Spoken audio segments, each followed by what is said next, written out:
Magluluto nga tayo guys ngayon ng pancit bihon. Ito, i-ready na nga natin yung ating mga ingredients na gagamitin sa ating lulutuin. Igisa na nga natin yung ating baboy. Halain lang natin ito. At lagyan natin ng seasoning. At igisa na nga natin yung ating bawang dahil okay na yung ating baboy. Sama na rin yung ating sibuyas. At tayo, luin lang natin ito. Igisa na rin natin yung ating manok na ating ingredients dito sa ating pancit.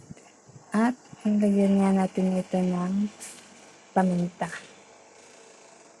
Ilagay na nga natin yung ating gulay. At haluin lang natin. At nagbigay tayo ng paminta. Diyan nga, nilagyan na natin ng paminta. Haluin lang natin yung ating gulay. Then, lagyan natin ito ng toyo. Tikman po muna natin kung ano na ang lasa. At yan, mag-add na nga tayo dyan ng tubig na pangsabaw sa ating pancit. At pakuluin lang muna natin ito. At yan, naglagay nga tayo dyan ng oyster sauce. Haluin lang natin. At pakuluin. At pag kumulo na, ilagay na nga natin itong ating pancit bihon. Pinayaan lang natin yung maluto yung ating pancit.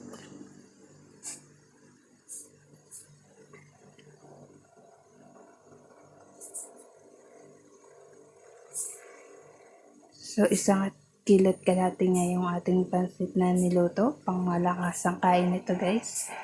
So, ayan, malambot na yung ating pancit. Haluin na natin ito. Then, okay na. Ilagay na nga natin itong ating gulay na repolyo. At haluin lang natin. Pag okay na yung ating pancit, eh di ayan, okay na. Ready to serve na. Thank you for watching.